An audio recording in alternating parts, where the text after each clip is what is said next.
We all want to look a little bit more pro on our bikes, don't we? And there are 100 different ways you can do it. In fact, we recently made a video on a number of riding techniques to make you look more pro. But what about the little skills and hacks you can do to make anyone that sees you think, man, they are so pro? Now, we don't mean riding around no-handed all the time. In our opinion, it doesn't look very cool and probably isn't the safest thing to do. But pros can't just stop in the middle of a bike race to put a gilet on or to take a rain cape on. So it is just second nature to a pro. The ultimate no-handed skill has to be getting changed while riding up a hill at slow speed.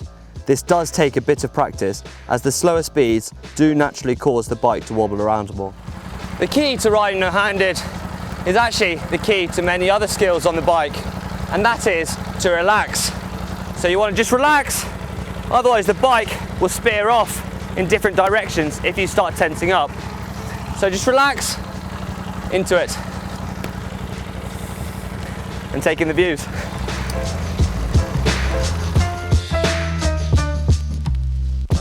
Have you ever noticed how some pros riding uphill just look like they're cruising?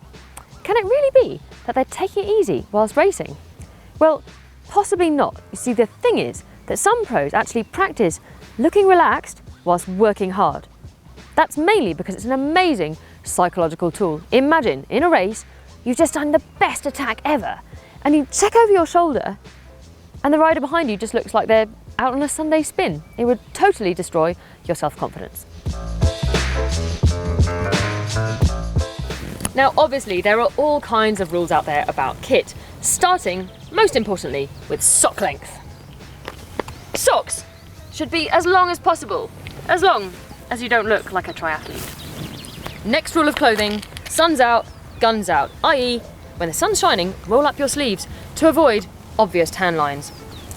No one wants to see this on the beach, do they? Ouch. No one wants to see that anywhere, quite frankly. Another way for you to appear a little bit more professional to your riding buddies is to pack your pockets in the correct way. You put your heavy, bulky items in the middle and the smaller, lighter ones on the outside. And the real reason for doing this is we get that nice, sleek, slender pro look.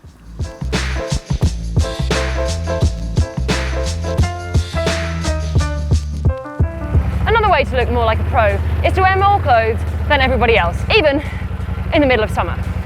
Now, there are a few reasons you might feel you need to overdress as a pro. One, you're riding with a group and you think you are so much stronger than them that they're not going to push you hard enough to warm you up. Two, you're so lean that you couldn't possibly go out without covering every inch of your skin. Or three, you believe in old wives' tales. And by that I mean, maybe you think that by not wearing leg warmers, all the fat in your body's going to rush to your legs and you'll end up with chubby knees. Yeah, that's definitely a thing. And mate, you are going to catch your death of cold going out with short sleeves on a day like this. It is only 20 degrees. You mad?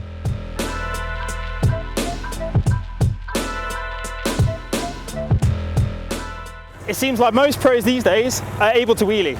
You only have to look at the recent stage of the Giro on the Montezoncolan to see the riders at the back of the race entertaining the crowds. And whilst you don't need to be able to wheelie to be a pro, it is a good way of showing the world just how easy or how unserious you're having to take the stage. If you're not able to wheelie or you're not willing to learn, there's one very pro alternative, and that's being incredibly fast uphill.